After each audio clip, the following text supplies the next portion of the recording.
Hello everyone, welcome to my channel Stream Commerce. So today I'll be teaching material cost. Third, continuous stock verification. Part A, first in first out method, which is also known as FIFO method. So let us start with question number 11. From the following particulars, prepare stock record by FIFO method. So in the given table, the purchase and sales of stock records are given. The stock on hand on 1st January 2014 was 50 units at the rate of rupees 25 each. So let us start with the solution by FIFO method. Stock ledger, date, receipts, issues and balance. So first let us start with the opening balance, which is given as 50 units at the rate of rupees 25 each. So on 1st January 2014, opening balance will record under balance, which is 50 units at the rate of rupees 25 each.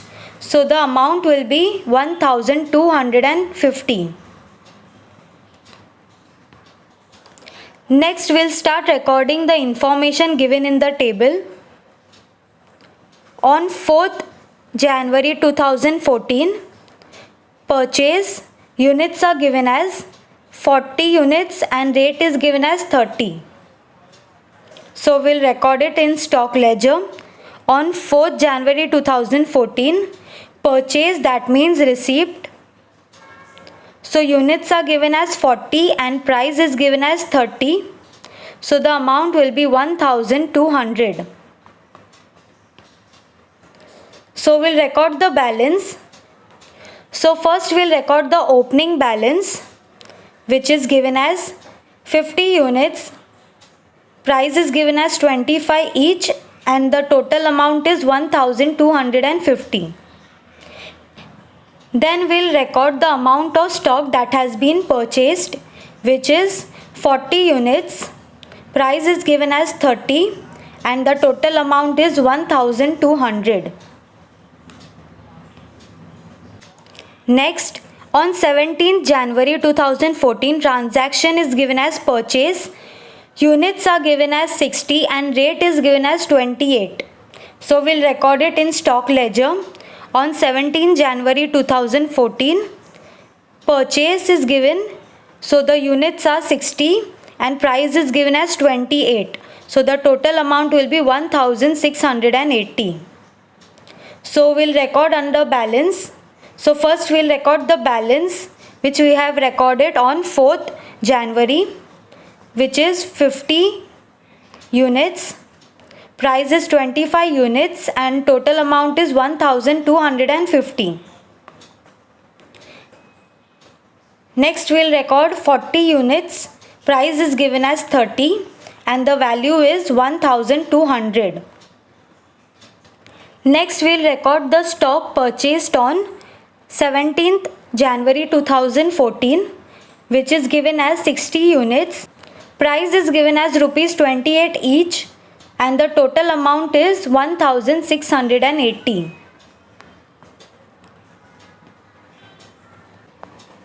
Next, on 20th January 2014, transaction is given as sales. Units are given as 50 and rate is given as 25. So we'll record it in stock ledger.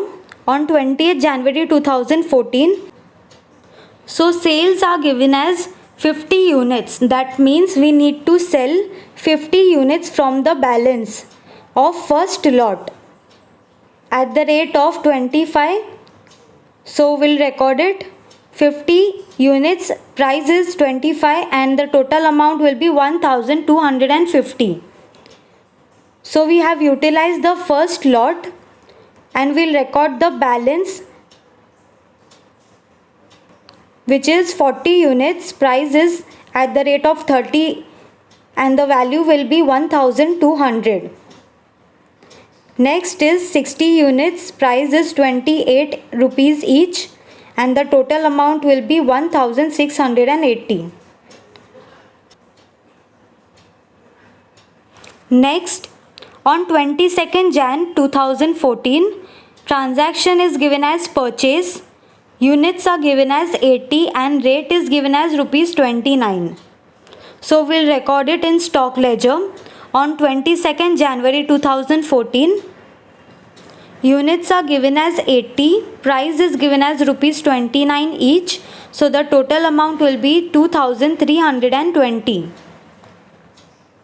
So we'll add it in balance, which was 40 units, price was 30 and the value is 1200. Next lot will be 60 units, price is 28 rupees per unit and the total amount will be 1680. Plus we'll record 80 units at the rate of 29 rupees each. So the total value will be 2320. Next, on 25th January 2014, transaction is given as sale. Units are given as 80 and rate is given as rupees 33. So we'll record it on 25th Jan 2014. So sales are given as 80 units. So first we'll utilize the first lot, which is given as 40 units at the rate of 30. So we'll record 40 units, price is 30 rupees each. So the total amount is 1200 and the balance units that are 40, we'll utilize it from the second lot, which is from 60 units. So 40 units at the rate of 28. So the total amount will be 1120. Next, and we'll record the balancing figure, which is 20 units at the rate of 28 rupees each. So the total amount will be 560. Next, 80 units at the rate of 29 rupees each.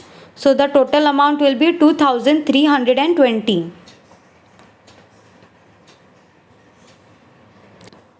Next, on 28th January 2014, transaction is given as sale.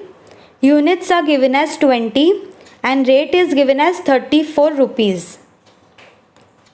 On 28th January 2014, sales unit is given as 20.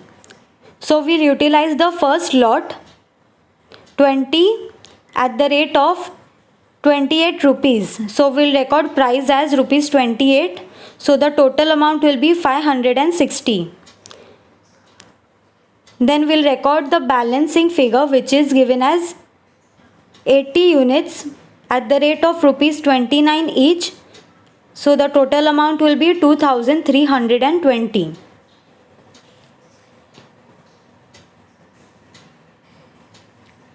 Next, on 30th January 2014, transaction is given as purchase. Units are given as 100 and rate is given as rupees 26. So we'll record it in stock ledger on 30th January 2014. Units are given as 100. Price is given as 26 per unit. So the total amount will be 2600. So we'll record the balance, 80 units, price is 29 rupees each and value is 2320. Plus we'll add the purchase of stock, which is 100 units, price is 26 per unit and the total amount is 2600. Next, on 31st January 2014, transaction is given as sale. Units are given as 90 and rate is given as rupees 35.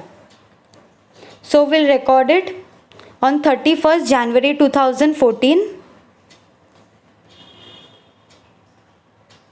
sales quantity is given as 90. So first we'll utilize the first lot, 80 units at the rate of rupees 29. So the total amount will be 2320. Next, the balance 10 units will utilize it from the last lot.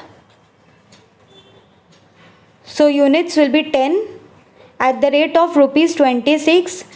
So the total amount will be 260.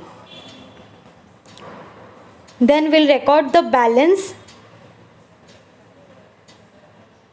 that is 90 units at the rate of rupees 26. So the total amount will be 2340.